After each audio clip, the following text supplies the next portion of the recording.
A paz do Senhor, querido professor, seja bem-vindo a mais um podcast EBD em síntese, com momento pedagógico. A paz do Senhor, queridas professoras, irmã Sheila, irmã Zuênia. A paz do Senhor é um motivo de alegria estarmos aqui mais uma semana, né, para estudarmos juntos e aprendermos juntos antes de ministrar as nossas aulas.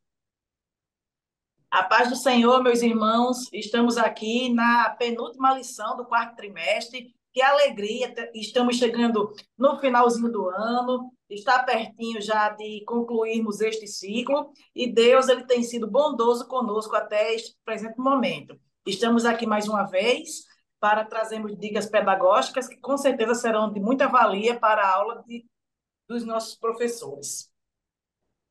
Isso mesmo, querida professora. Hoje a lição de número 12, que tem por título A Bondade de Deus e os falsos profetas. Graças a Deus teremos alguns objetivos, conscientizar seus alunos de que vale a pena preservar ou perseverar em oração, porque nosso Pai Celestial é bom, nos ouve, quer o nosso bem, e enfatizar que o Evangelho fala claramente de dois caminhos, logo não há meio termo, né, quando o assunto é a salvação e esclarecer aos seus alunos como eles podem identificar um falso profeta e o perigo que é ser enganado por esse tipo de gente.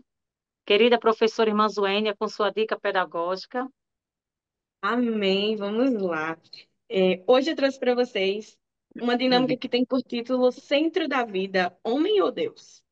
Então, o objetivo é ensinar a identificar falsos profetas e compreender a diferença entre antropocentrismo, que é o homem no centro, e o teocentrismo, que é Deus no centro de tudo. Então, para essa aula, vocês vão precisar, professores, de cartões com situações ou declarações, algumas antropocêntricas e outras teocêntricas, papel e caneta para cada participante, duas caixas ou cestos rotulados com antropocentrismo e teocentrismo. E aí, para a abertura, você vai explicar que a dinâmica ajudará a entender como identificar os falsos profetas e a diferença entre colocar Deus, né, como centro de tudo na nossa vida e a diferença e colocar o homem, né, ser algo mais humano. Então, você vai distribuir primeiramente os cartões com as situações, né? Alguns exemplos dessas declarações antropocêntricas, que aí eu coloquei aqui. Eu posso fazer tudo sozinho, não preciso de ninguém, ou meu sucesso é resultado apenas dos meus esforços, e exemplos de declarações teocêntricas, que é confio em Deus para guiar os meus passos, minha vida é decidida e marcada por Deus. Então, e por aí vai. Então, você vai montar, né, esses cartões e você vai pedir que os participantes eles leiam essas declarações e eles escolham e qual colocar. Como eles são novos convertidos, antropocentrismo e teocentrismo são termos que você vai estar ensinando para o seu aluno.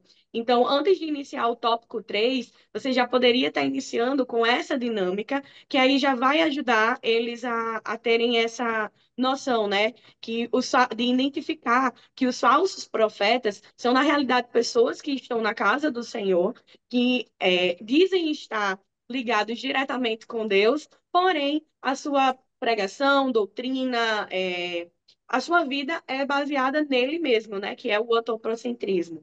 E quando a gente identifica isso como novo convertido, faz com que a nossa vida seja alicerçada, né, em Cristo Jesus. E aí, quando a nossa vida ela é alicerçada em Cristo Jesus, se torna mais, se torna uma caminhada mais plana, porque a gente vai passar por dificuldades, por tentações, por várias coisas, porém a nossa vida estando guiada, né, com Jesus Cristo, nós iremos passar por essas situações, mas não iremos cair, né, e nos desviar do caminho do alvo que é o céu.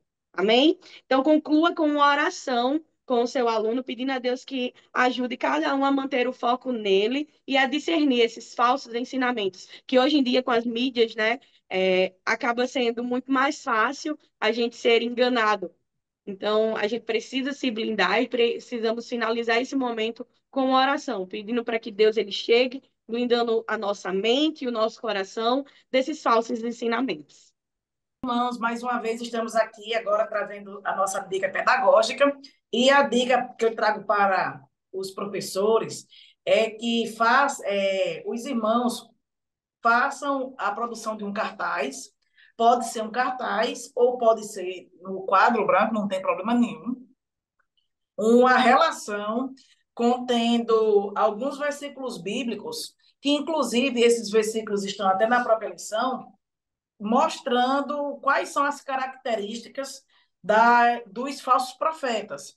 É interessante mostrar porque a nossa classe é classe de estudantes que ainda estão é, iniciando a carreira da fé, né? São pessoas novas convertidas. Então, nem todas elas conhecem de fé e de fato o que está ali se infiltrando dentro da igreja, da casa do Senhor, né?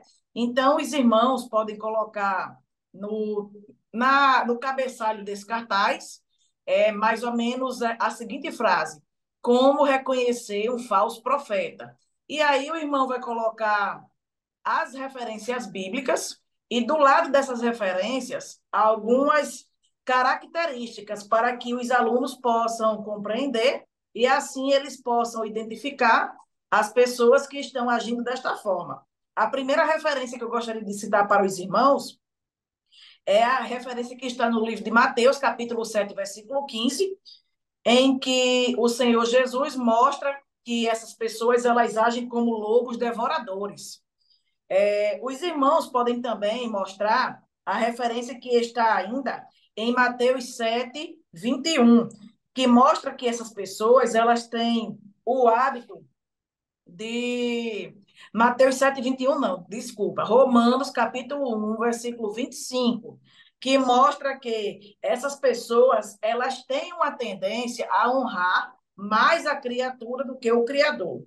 Mostra também as passagens que se encontram no livro de Mateus, capítulo 7, do versículo 21 ao versículo 23, assim como também a passagem que se encontra em 2 Timóteo, capítulo 4, versículo 23, que vão mostrar que essas pessoas elas têm uma tendência a dar ensinamentos, a trazer palavras voltadas mais ao antropocentrismo do que ao teocentrismo, que é o que a irmã Zuênia já falou, que são aquelas pessoas que tendem a colocar o homem no centro de tudo, ao invés de colocar Deus. E finalize também falando que essas pessoas, elas também têm hábitos de não gostarem de seguir a doutrina de Cristo.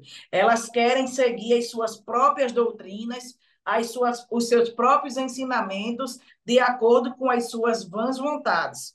Aí, cite aí agora a passagem que se encontra no livro de 1 João, a epístola de 1 João, capítulo 4, versículo 6. E finalize, meus irmãos, explicando que a árvore boa ela vai demonstrar bons frutos, enquanto que uma árvore ruim, ela vai demonstrar frutos ruins.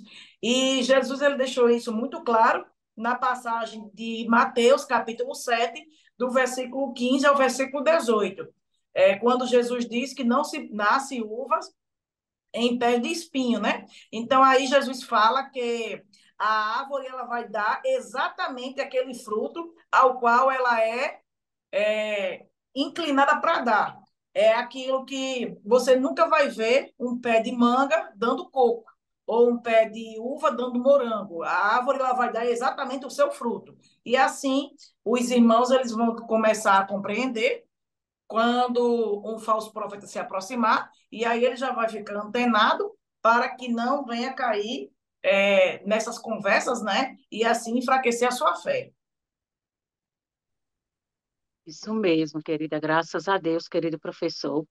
Essas dicas pedagógicas são bênção, né, que vem somar ainda mais para o melhor aprendizagem dos seus alunos.